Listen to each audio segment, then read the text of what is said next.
الحمد لله وكفى وسلام على عباده الذين اصطفى أما بعد فأعوذ بالله من الشيطان الرجيم بسم الله الرحمن الرحيم يا أيها النبي قل لأزواجك وبناتك ونساء المؤمنين يدنين عليهن من جلابيبهن صدق الله العظيم.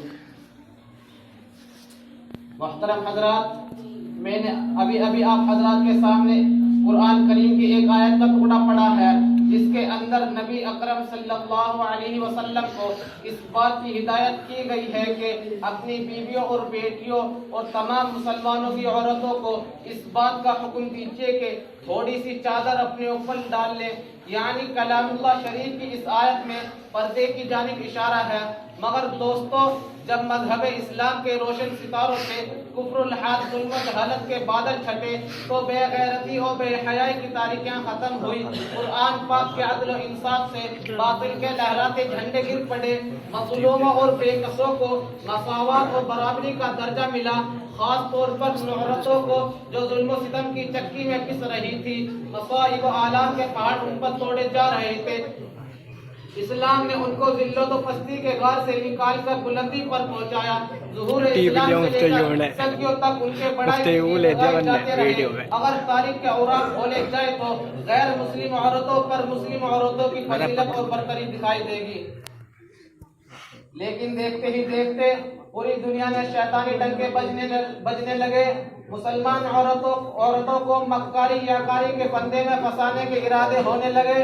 مسلمان عورتوں کو ان کے گھر کی چار دیواری سے باہر نکال کر شریعام بدنام اور رسوا کرنے کی کوشش کی گئی. اور آہستہ آہستہ انہوں نے مسلم خواتین کو بہکا لیا اور مسلم عورتوں نے بھی پردے جیسی عظیم نعمت کو پیٹھ پیچھے ڈال کر مردوں کے ساتھ کاندھے سے کاندھا ملا کر چلنا شروع کر دیا. پھر نہ پوچھئے کہ اسلامی معاشرہ کن کن خرابیوں سے دوچار ہوا، کتنی آفتوں مصیبتوں کا سامنا ہوا. بدکاری زناکاری عام ہوتی چلی گئی. بستیوں دکانوں بستیوں اور بیابانوں میں برائیاں ہی برائیاں نظر آنے لگی. محترم حضرات، اگر اسلام دشمن طاقتیں یورپ امریکہ پردے کے خلاف نعرہ بلند کرے تو ہمیں اس پر کوئی تعجب و حیرانی نہیں، چونکہ اسلامی تعلیمات کو ہر طرح بدنام کرنا ان کا شیوا بن چکا ہے. مگر افسوس کہ آج ہماری قوم کے اکثر لوگ جو مسلمان ہونے کا دعویٰ کرتے ہیں اور محمد عربی صلی اللہ علیہ وسلم کے امتی کہلاتے ہیں، وہ بھی اسی ذہنی غلامی کا شکار ہیں. خاص طور پر انگریزی تعلیم یافتہ طبقہ تو اس میں زیادہ مبتلا ہے، وہ بھی اسی ذہنی غلامی کا شکار ہیں. اور اسلامی تعلیمات کو اسلام